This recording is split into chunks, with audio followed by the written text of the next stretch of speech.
Hi guys, this is Bill from Spencer1984.com with another update to the Lone Wolf McQuade Dodge Ramcharger. And this week, going to be starting off with doing some more body work because I need to get the trim off the side of this. Because on this body, the rub strip and the fender flares, all of this was not on McQuade's truck. And so the first thing I'm going to do is I'm going to take my trusty hobby knife here, and I'm going to just deepen this line around the fender flares. I want to make sure that I've got a nice sharp edge there. And the way that these are cast, this is the easiest way to make sure I follow the lines. I'm going to do it at all four corners.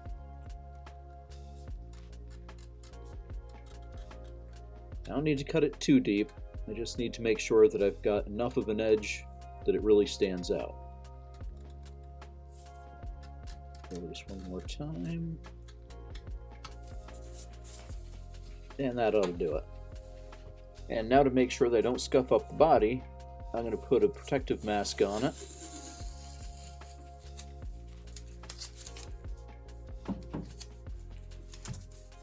Now this is just a strip of painter's tape long enough to go over the whole side of the truck. And I'll line it up with the top of the rub strip. And then once I've got that in place, tack it down and press it down the full length.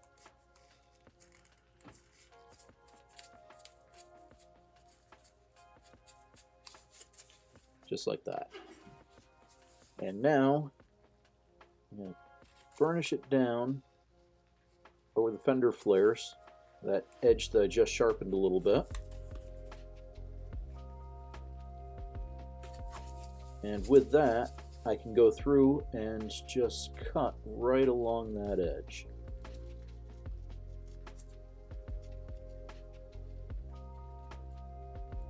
Now, I'm not going to be getting fancy with any techniques for getting it off. I'm just going to be using sanding sticks.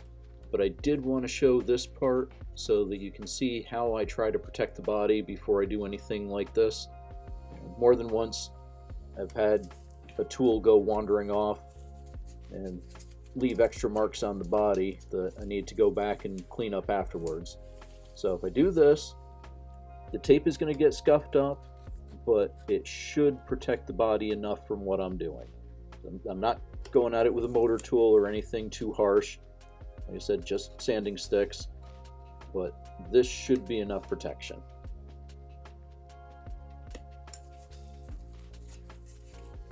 All right.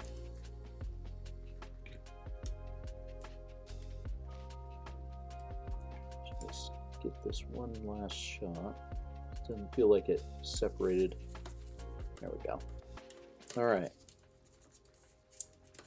So now that I've got the protective barrier in place, I'm going to go through and sand all this off. And that's what it looks like all cleaned up. It's not perfect, be the first to admit that. A little bit of wobble over the wheel wells, but really not too bad. Going through and tracing the fender flares kind of helped make sure that that line was where I wanted it to be.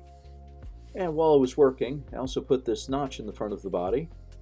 And that's because I was also doing some work on the chassis.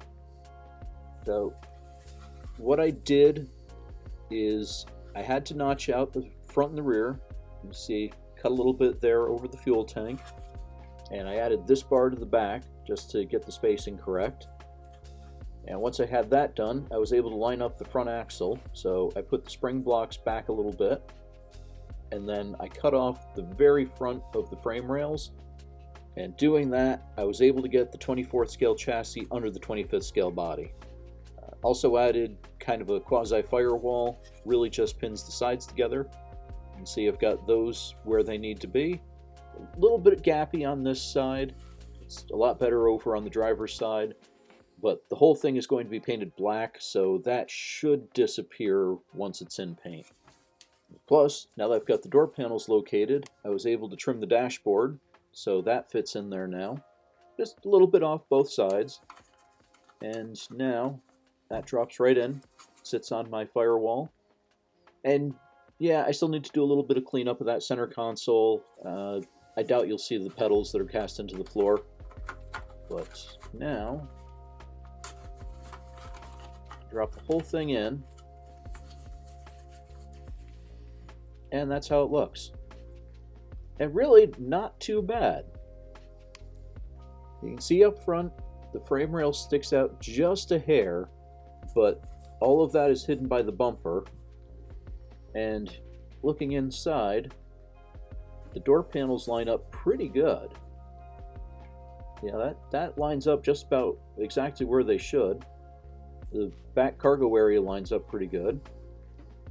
Fuel tank tucked under the body like it's supposed to be. Floor is where it should be. Windowsills are where they should be. So yeah, the disparate scales aside, that actually worked out not too bad.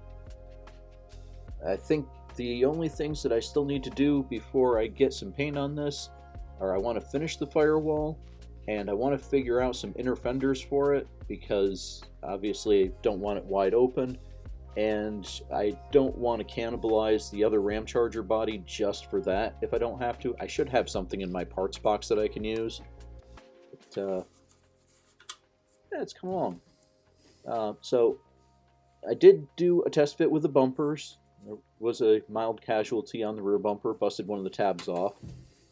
But it's still enough to plug in